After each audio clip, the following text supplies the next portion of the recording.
Sir एक और सवाल ये है कि सर ग्रेजुएशन को लेके, सर जैसे कि मैंने जितने भी टॉपर्स देखे हैं तो सर उन्होंने एमटेक मतलब बड़े बड़े कॉलेजेस से किया है। अब छोड़िए ना उन सबको। सर सर ठीक है लेकिन। आप देखिए मनोज शर्मा को। जी सर।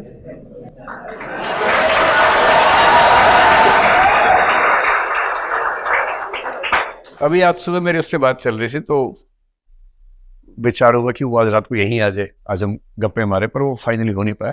कभी आपको मिलवाएंगे, ऐसे लोगों से मिलवाएंगे। क्या होता है कि देखिए, आप यूपीएससी की बात कर रही सर है, एमपीपीएससी। एमपीपीएससी की बात कर रही है। एमपीपीएससी तो कोई एग्जाम ही नहीं है, वो तो बहुत ही आसान होता है।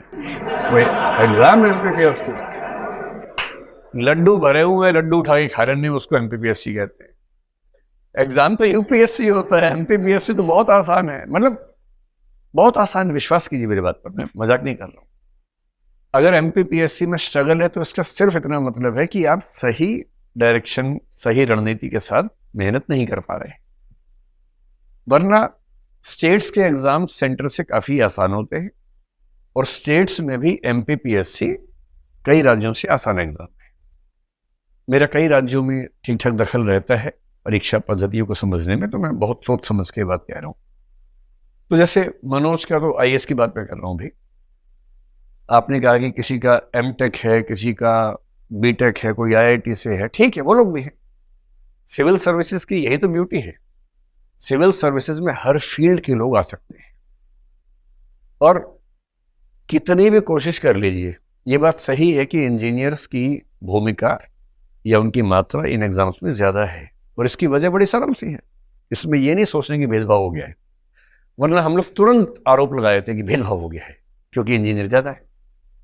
इसके पीछे का तर्क भी तो है। जनरली हमारे स्कूलों में जो 12वीं क्लास में सबसे ज्यादा तेज है पढ़ने वाले बच्चे, जनरली वो इंजीनियरिंग में जाते हैं। यही तो होता है। तो 11वीं 12वीं तक जो बच्चे पढ़ने में सबसे अच्छे थे, टॉपर्स थे, उनमें से 10 में से 6-7 इंजीनियर ही बन गए, 1-2 डॉक्टर बन गए। ह्यूमैनिटीज में कम जाते हैं, कॉमर्स में कम जाते हैं। 3 या 4 साल की ग्रेजुएशन में ऐसा तो है नहीं कि जीन्स बदल जाएंगे। डीएनए वही है, जीन्स वही है। इंजीनियरिंग करके फिर वो आईएएस एग्जाम देने लगे, मान लीजिए। आर्ट्स के बाद भी लोग आईएएस एग्जाम दे रहे हैं। पर क्योंकि पहले जो स्कूल में सबसे ज्यादा पढ़ने वाले बच्चे थे इंजीनियर बन गए थे, वो अब भी पढ़ रहे हैं। इंजीनियर टॉप कर गए ऐसा नहीं है। दरअसल वो बच्चे जो स्कूल लाइफ से ही बहुत पढ़ रहे थे, जो संयोग से इंजीनियर भी बने बीच में, वो टॉप कर गए क्योंकि वो बचपन से टॉप कर रहे थे। तो ये इतनी आश्चर्य की बात नहीं। लेकिन ह्यूमैनिटीज में, कॉमर्स में जो बच्चे होते हैं वो दो तरह के हैं। एक वो 5-10% जो पढ़ने में बहुत अच्छे थे स्कूल में, पर बाई चॉइस कॉमर्स लिया या ह्यूमैनिटीज लिया। आप मेरी बात से सहमत होंगे कि ऐसे बच्चों की संख्या 5% से ऊपर नहीं है इस समय। बाकी जो बच्चे ह्यूमैनिटीज लेते हैं, अधिकांश इसलिए कि या तो उनके नंबर कम थे, या उनको मैथमेटिक्स में, साइंस में दिक्कत हो रही है, नहीं उतना मजा आ रहा समझने में, दुविधा होती है। तो उन्हें किसी ने बताया कि ज्यादा आसान पड़ता है, आर्ट्स कर लो, बीए कर लो, आसानी से हो जाएगा। उनको ग्रेजुएशन करना है तो बीए में एडमिशन ले लिया। तो ह्यूमैनिटीज में ज्यादा बच्चे वो आए जो आसानी के लिए आए, और कुछ शौक से आए। पर एक ऐसा वर्ग है जिसने बीए इसलिए लिया था कि आसान है, क्योंकि वो नहीं संभाल पा रहा साइंस, लेकिन ग्रेजुएशन करते करते उसको पढ़ने लिखने में मजा आने लगा, सीरियस हो गया। जब सीरियस हो गया तो उसको सुख मिलने लगा ज्ञान में, और वो ग्रेजुएशन या पोस्ट ग्रेजुएशन करते करते अपने बौद्धिक स्तर पर उसी लेवल पे आ गया जिस पे कोई इंजीनियर था।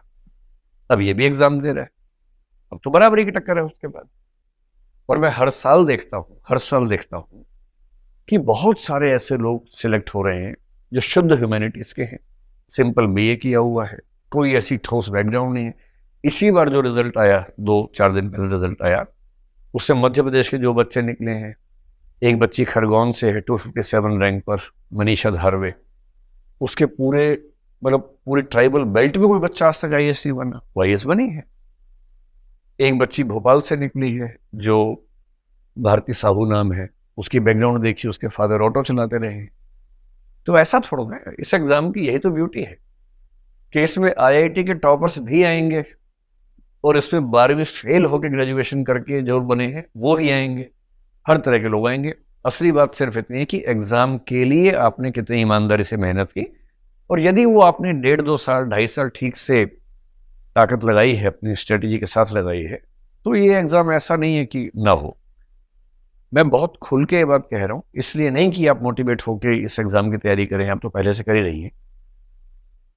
आईएएस का एग्जाम मुश्किल नहीं है यदि आप सामान्य बुद्धिमत्ता के स्तर पे हैं और मेहनत करने को तैयार हैं। और एमपीपीएससी का एग्जाम आईएएस की तुलना में बेहद आसान है, बशर्ते स्ट्रेटजी ठीक हो, मुश्किल नहीं। और ये मैं बहुत होशो हवास में कह रहा हूँ, मुझे ये कहने में जरा से भी दुविधा नहीं, ठीक है।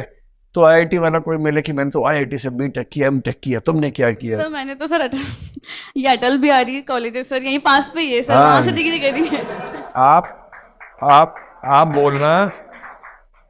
आप बोलना मैं अटल बिहारी महाविद्यालय से बीए करके आई हूँ, हाँ सर। और अटल बिहारी जी ने भी बीए ही किया था और वो पूरा देश संभाल रहे थे, जी सर। और मैं उस देश में रहती हूँ।